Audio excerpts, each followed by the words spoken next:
Hi, everyone, and welcome to the evening service here at First United Spiritualist Church. First United Spiritualist Church is online and in person. You can check the calendar. We are located in Burnaby, BC. So if you're in the area, please visit our church. It's always nice. And tonight, my name is Raphael, and tonight I have the pleasure to welcome Janet. Janet lives in Seattle, although I think she's a ferry away from Seattle, in a beautiful Olympic Park in the US. And I'm pretty sure it's beautiful out there. And it's always a pleasure to have Janet with us. I enjoy her speaking, I enjoy her, her energy that she conveys when she does a service for us. I hope you'll enjoy it as much as I do. And she's also a talented medium. So welcome, Janet. Thank you. So we'll do an opening prayer. Janet, would you like to do the opening prayer?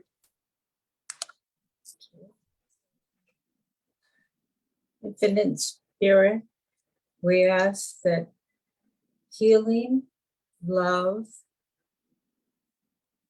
and transformation comes in the highest divine force to help us all and to help the planet.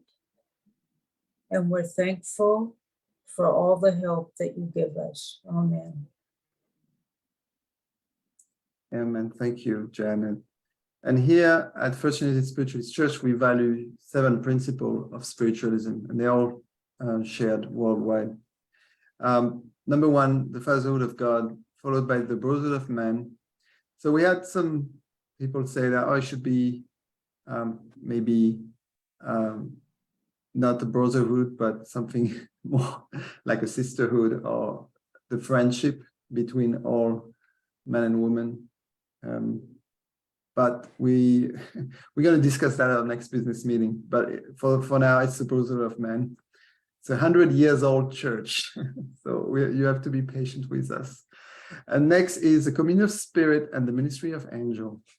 Number 4 is the continuous existence of the human soul. Number 5 is personal responsibility. Number 6 is compensation and retribution hereafter for all the good and evil deeds done on earth. And finally, we believe that eternal progress is open to every human soul. So we have embraced a quote delivered to us by Silver Birch. It's a spirit that channeled by Maurice Barbnell in the UK. And Silver Birch says, "Our allegiance is not to a creed, not to a book, but to the great spirit of life and its eternal natural laws." So with this, I'll ask you to send love and light to Janet tonight as she shares some bit of inspiration with us. Thank you, Janet. Thank you. I was thinking about some of the words that have been going around a lot that people are talking about with all the changes that are going on the earth in our countries right now.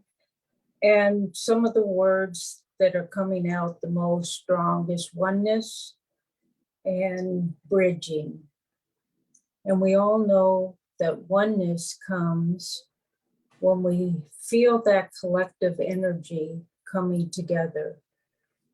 And it comes in so many different ways, like with bridging, how things from the East are coming to the West, and they have been, and how interracial marriages have come forward more, and how politics have opened our mind in some positive or negative ways for some people, and how our bridging, whether we fear things or whether we put things into love and into healing.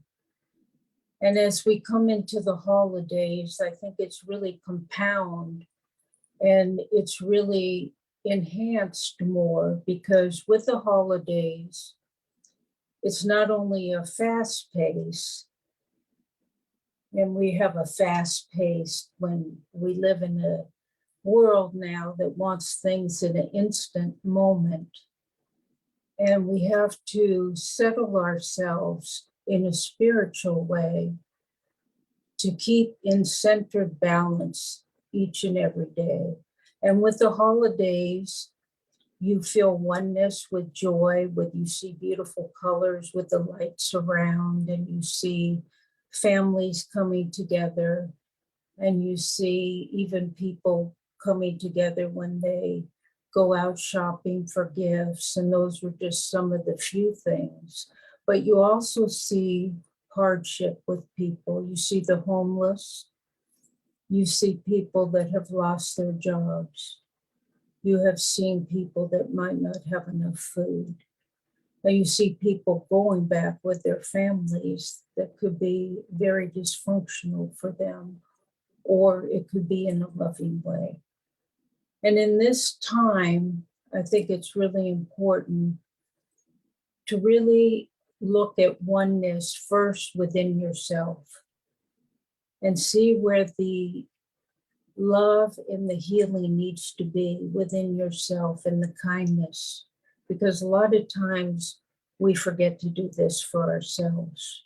We do it for others when we pray, or when we do a nice thing for somebody, but so many times we forget to do it for ourselves first, not only in a holistic way, such as eating better foods and taking care of our bodies, and maybe meditating more, maybe trusting more with spirit and God, and maybe looking at the things going forward, what we're thankful for, and not relaying the old stories of what has happened.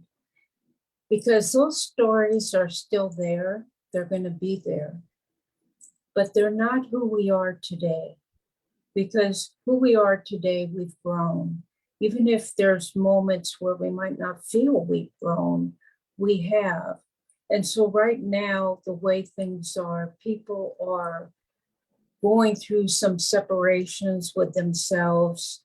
That could be in a positive way where they're changing. Many people are thinking about their health more, or maybe they're, not staying with the same friendships because their friendships have grown apart. Or maybe there are some that have come back and they've come together. And we need to always look at that, because that's going to help us grow. And during this time, I think the most important thing is not only to be kind to yourself, but do little things to help people. And it could be anything. And many years ago, I worked for the phone company in accounting, and we had 4 hours on and 4 hours off. And when I had my 4 hours off, I walked up to the little restaurant and took some salad. During that walk, a man came up to me. I smiled at him. It was no big deal. I was just walking. And he came up to me, passing me, and just kept passing. The very next day, I did the same thing. I went to go get my dinner, and it was the same man. I didn't know that man, of course. And that man actually came up to me, and he said to me, "You smiled at me yesterday, and you helped me not commit suicide." I was much younger then, and I'll never forget that moment till probably the day I die. It was such an aha moment for me of realization of what a tiny little thing could do to help somebody's soul. That man kept walking. He didn't want anything from me. And we don't know what wounds people have. We have no idea, because sometimes people don't even know their own wounds. They might not discover things until much later in life, if that at all. So even the transformation of like a little thing, of a smile, of a calling somebody, of even I have a friend in California he doesn't have anybody around him but maybe one or two people that he hardly sees. He's ill. And I write to him. He used to make cards, and I write to him. And the other day I got another card from him telling me how much he appreciated that. It's little things that can bring that wound into a healing place that we have no idea about. To me, it's almost on the flip side of when we start trusting God and when we start trusting spirit and infinite intelligence, of how much more our life is going to go better and how thankful we can be. And even when somebody else might not believe our beliefs, we're planting a seed. We're planting that seed of love. And even though people can't always seem to feel that, they might not be ready at that present moment, you're still planting a seed.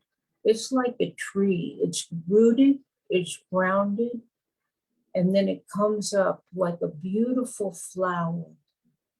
And everybody can relate to that. Everybody can relate to how beautiful nature is and how beautiful animals can be. And just the ocean and the mountains. That's God's creation for us. And we're like that. It's like when I have a friend that says the same old story about their childhood, I just usually tell them, you must see yourself the way God saw you coming in this earth. Because what God saw was such a light of love and a miracle. And so many times we forget that about ourselves. We forget the light that we are. We get persuaded many times by so many things, especially in the world today, because it's easy to accumulate things. It's easy to pick up things from other people. There's so much information. There's so much, material things. And what we need to do, in my belief, is to come back centered and ask ourselves, is this good for the highest, the truest, and the very best for my path on this earth, for my spiritual path of being the highest, the truest, and the best of what I am supposed to be and what I'm supposed to do. And sometimes in that, you will have big separations, not only maybe inside yourself, but inside with other people, places, and things. But when you trust that existence or that faith, things always turn out in the right way, in the right direction. And so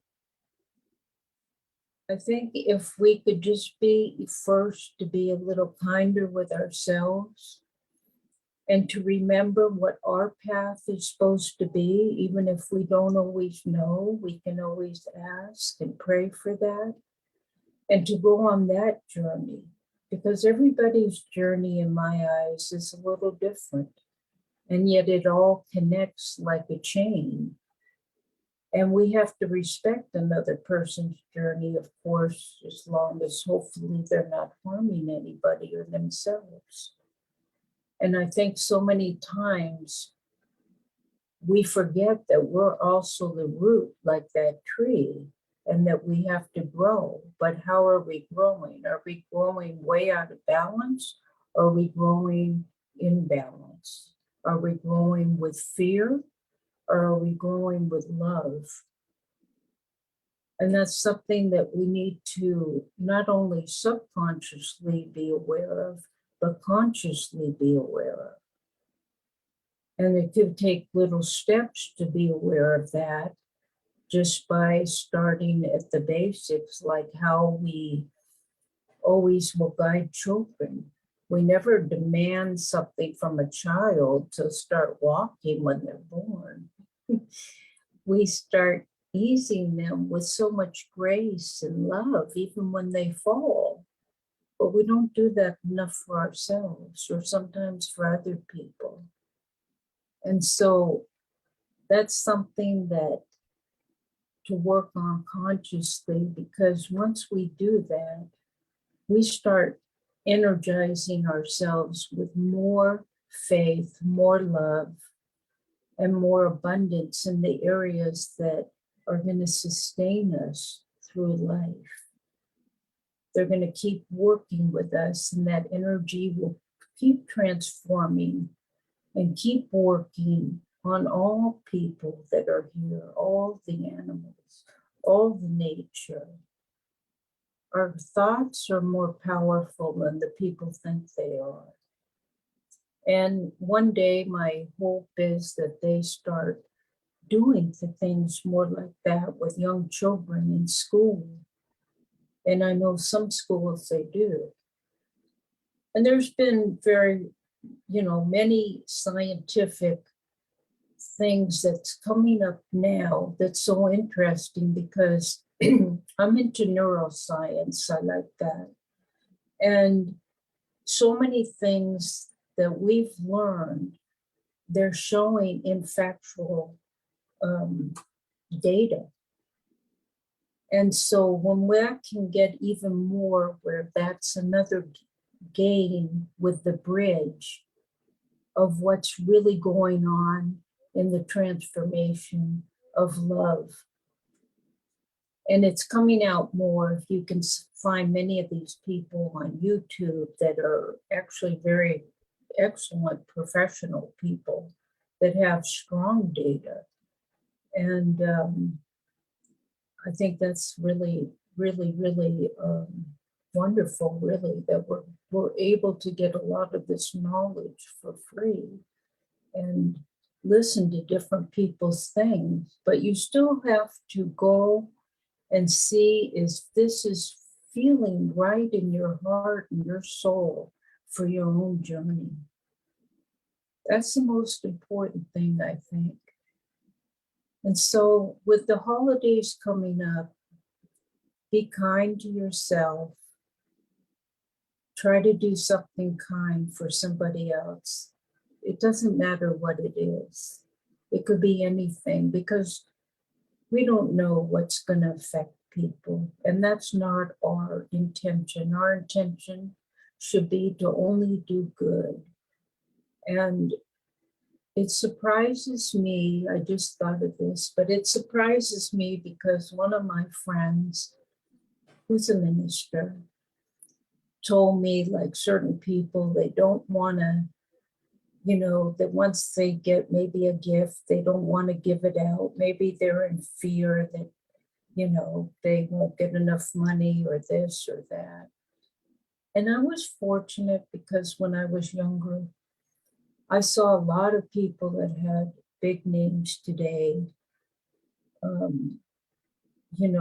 Like I saw the Dalai Lama in Amsterdam, there were only 75 people. And today there's like thousands of people. You can't even get close to him. I've seen a couple popes. I've seen Dyer and Deepak, and many monks and priests and rabbis. I've been very, very fortunate to be able to be so many blessed people that have helped me in my journey. And used to even, there was a guru, Shiva Bala Yogi. He was so pure, and he was in Seattle. And I don't know why, but he was in Seattle for a while. And there was a group of us when I was young that used to meditate with him. And he's passed on. And it's just an example. But what the example is that not one of those people have ever felt like that they shouldn't share their gift. We all have gifts. And to think that you don't want to share a gift is something that just would put me into thinking that you have a lot of fear. Whatever it is, if it's fear of maybe not getting enough money for your gift, whatever the fear is, when you give, you always will get a blessing. And in the Catholic religion, you know, when you get blessed, you know, it's considered a blessing. When you're in the Jewish religion, for an example, it's called a mitzvah. And it's to give a mitzvah is a blessing to help people. And in the Buddhist religion, when you get a blessing, it's a protective prayer. And they talk about loving kindness. And I could go on to many religions.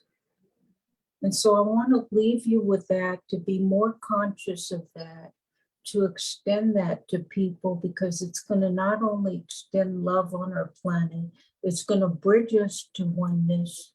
It's going to bridge us more to love. Even if it does that more collectively after I die, for an example, I know that tiny bit of me doing that, for an example, is going to keep going. And that's all that matters. All that matters is your intention of doing good and giving blessings the best way you can, and also for yourself. So as the holidays come, I wish all of you many blessings. I wish you a lot of love, and I hope that you can enjoy the holidays and to keep that energy, keep going throughout the next year and beyond that. I want to thank you for letting me share and letting me be here today. Thank you. Thank you so much, Janet. And I do agree. It's quite a striking example of the smile helping that person. Like, yeah, we never know. We never know how far we reach, how far a good deed or kindness reach. Thank you so much for that. I'm going to go into a few announcements here at the church.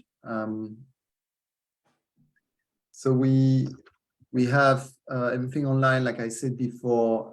Please check, especially there's a snowy weather those days. So please check on the calendar if something that was supposed to be in person is now moved on Zoom, because maybe we didn't close a parking lot yet, or things like that can happen. So next Tuesday, we have an in-person healing service with Mette Joy Drager at 7:30 p.m. PST. On Wednesday, we have a development circle with Sparnin VRD on Zoom. So those two events you see, some are in Zoom and some are in person. But we have a beautiful full moon ceremony in person next Wednesday, December 7th, also at 7:30 p.m. This one, we light up a fire and we have a medicine wheel and we do a little ceremony. It's always beautiful. We have an in-person reader exchange next Saturday, December 10th. That's a fun evening at 7:30 p.m. where readers exchange, their services. And next Sunday in the morning, we have a British medium, Ellen Somerville. She's going to be doing a service for us via Zoom at 11 a.m. And in the evening at 7:30 p.m., we have Mette Joy Drager for in-person service. So as always, you can donate to our church. It's always very appreciated. At firstunitedspirit.ca, there's a donate button. And also, Interact e-transfer if you're in Canada. That's FUSC at show.ca.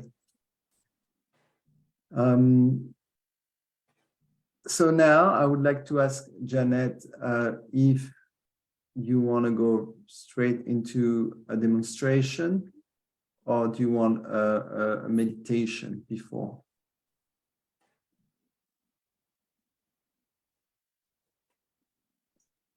Okay.